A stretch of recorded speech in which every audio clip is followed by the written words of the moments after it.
Koffie in die koppie, contracten op die tafel. Hier wordt eigendom eenvoudig gezeld.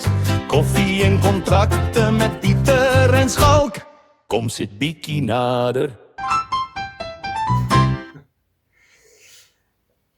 Welkom vandag weer eens by nog 'n episode van Koffie en Kontrakte.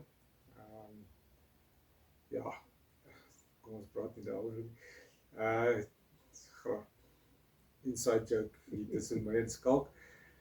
Vandag praat ons oor iets wat kopers dikwels eers agterna besef, en dit is waar die koste van die ware koste van koop buite die verband. Want die koopprys is net die begin. Of wat sê jy, Skalk? Dis reg, baie mense fokus net op die kan ek die maandelikse paaiement bekostig. Maar eintlik is dit 'n verkeerde eerste vraag. Die regte vraag is, wat gaan hierdie hele transaksie my kos in totaal? Ja, en dis waar baie eerste kopers, maar selfs ervare kopers onkant gevang word. So kom ons breek dit 'n bietjie prakties op. Ja, die eerste groot bedrag wat 'n mens onderskat is die oordragkostes. En dit om duidelik te maak, dis nie dieselfde as jou deposito nie. Ja, en dis natuurlik belangrik, want oordragkoste sluit in jou aktekantoorfooie, jou prokureursfooie, jou oordragsregte en waarvan toepassing, en dan natuurlik daardie bedrag moet gewoonlik inbetaal word voordat registrasie plaasvind. Ja, dit kan maklik 10.000 rande wees, afhangende van die koopprys. Ja, dit is, daar's gewoonlik 'n skaal waarvolgens dit bereken word, en natuurlik dit is kontant wat jy moet hê, of nie kontant nie, geld wat jy ten minste in jou rekening moet hê, en dit word nie by jou verband ingesluit nie. Ja, daar is 'n aparte kostelyn, jou verbandregistrasiekoste, dit is nogal, dit beloop 'n paar rand. Ja, dis gewoonlik die prokureur wat vir die prokureur wat deur die bank aangestel word om die verband in jou naam te registreer. Dis 'n aparte rekening van die oordragsprokureur natuurlik. Ja, en weer eens kontant voor registrasie. Of in die bank. Of in die bank. En dis gewoonlik 'n verrassing wat vir die kopers wat dink die bank hanteer alles. Ek dink daar's net slegs 'n paar banke, een of twee, wat wel deur die bank betaal word, of wat dit insluit by hulle lening wat hulle aan jou doen, of 'n verband wat hulle dan aan jou gee. Ja, kom ons praat gou oor depositos. Party mense dink jy moet 'n deposito hê. Dit is nie altyd noodwendig nie. Ja, weet, Dit is 'n nice to have. Ja, en dis nie altyd 'n vereiste nie, en dit maak net jou aanbod sterker, en prakties gesproke, hoe groter daai deposito is, hoe minder finansier jy en hoe minder rente betaal jy natuurlik oor die tyd. Ja, en as jy 'n deposito betaal, moet jy weet, dis geld wat gewoonlik in 'n trustrekening gehou word voor registrasie. Dit is by die verkoper se prokureur wat die oordrag doen. Hy is die ou wat die trustrekening, daai geld word by hom inbetaal. Ja. En natuurlik nou die klein jakkalsies soos wat ons dit noem. Dis die goed wat mense regtig onderskat, wat hulle nie altyd aan dink wanneer hulle, jy weet, nadat hulle huis gekoop het nie. Dis kom altyd nadat die huis gekoop is. Ja, dis jou verhuisingskostes. Oh my word. As jy, dis elke ou se besluit. Of jy kry 2 sleepwaens en jy trek self met mense wat jy moet betaal, of jy kry 'n maatskappy wat, of 'n meubelvervoermaatskappy wat jou goed kom pak en laai en gaan aflaai. Ja, en dan is daar natuurlik die krag en die waterdeposito's wat by die munisipaliteit betaal moet word. Ja, en internet installasie, dis 'n ander ene wat daar kan 'n fiber lyn wees, maar Ook 'n nice to have. nice to have, maar meeste plekke het meer almal wil deesdae internet hê, want ons fone weg daarop. Ja, nee. En dan is daar natuurlik die sekuriteit en die alarmstelsels wat dalk opgegradeer moet word, meer oogies in die huis, meer skakelaars teen die deure, panic buttons, al daai lekker goeders in ons nuwe Suid-Afrika.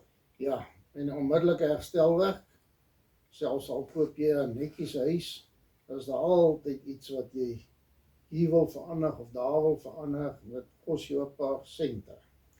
En dan natuurlik die vrou se lekker deel, nuwe gordyne, nuwe verf, dalk 'n toestel wat nie ingesluit is nie, soos 'n stoof, dalk wil sê 'n gasstoof hê en so voorts. Ja, nou praat ons van die nakoopfase. Ja, mense kyk net na die verbandpaaiement, maar daar is ook eiendomsbelasting wat elke maand betaal moet word. Daar is heffings in 'n kompleks as jy in 'n gemeentehuiskompleks gekoop het. Daar's versekering elke maand as jy verband het, moet jy versekering hê. Daar's onderhoud wat miskien nie net maandeliks gedoen word nie, 6 maandeliks, jaarliks, maar dit moet nog steeds gedoen word. Ja, en onderhoud is nie as dit breek begroting nie, dit is waarvoor jy elke maand moet voorsiening maak. Ja, en jy weet, ek sê altyd verkopers sit ten minste 1 tot 2% van die eiendom se waarde per jaar op sy vir 'n onderhoud oor die tyd. Ja, en kan ons ook praat oor iets wat nie op papier staan nie? Ja, en dis natuurlik die emosionele druk. Ja, as jy 'n man sukkel op jou kop bo water te hou, steel dit jou vreugde van jou nuwe huis. En dit is nou ongelukkig so, as dit die maand sleg gaan, dan begin jy kriewelig raak. Ja, en dit is hoekom ons altyd sê, Skalk, koop onder jou maksimum goedkeuringsbedrag. Net omdat die bank jou goedkeur vir 'n sekere bedrag beteken nie dat jy moet tot die volle bedrag koop nie. Ja, Jy kan altyd daai ekstra bietjie wat goedgekeur is later gebruik om dalk jou, jy weet, daai onderhoudgoedertjies te doen of om vir mamma 'n nuwe stoof te koop of so iets. ja, of moenie dit nou gaan gebruik om 'n kar te koop. Nee. Dit is moenie dit doen nie. Maar so, wat is die oplossing, sou jy sê, Pieter? Wel, daar's 3 goed wat ons kan doen, of wat die persoon kan doen. Jy kry vooraf 'n volledige koste uiteensetting. Jy hou 'n noodfonds oor na jou koop. En derdens, jy werk met mense wat die volle prentjie vir jou verduidelik, nie net die verkoop wil afsluit nie. Ja, en vra. Dit is 'n belangrike een. Vroeër jy vra, hoe minder verrassings is daar. Ja, en natuurlik dan om mee af te sluit, eiendom is een van die beste maniere om welvaart te bou, maar net as jy ingelig koop. Koopprys is nie net die begin nie, dit is die ware koste lê in die detail ook. Dit is reg. En presies, dis hoekom ons hierdie gesprekke het tussen die koffie en kontrakte. Hier staan ons koppies koffie.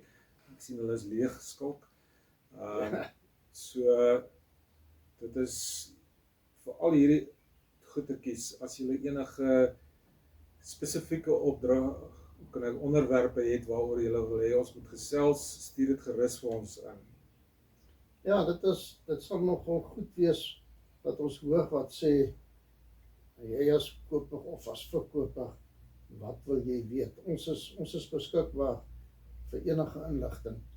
En dan Ja, ons kan selfs 'n koffietjie gaan drink. ja, ons kan 'n koffie ook drink.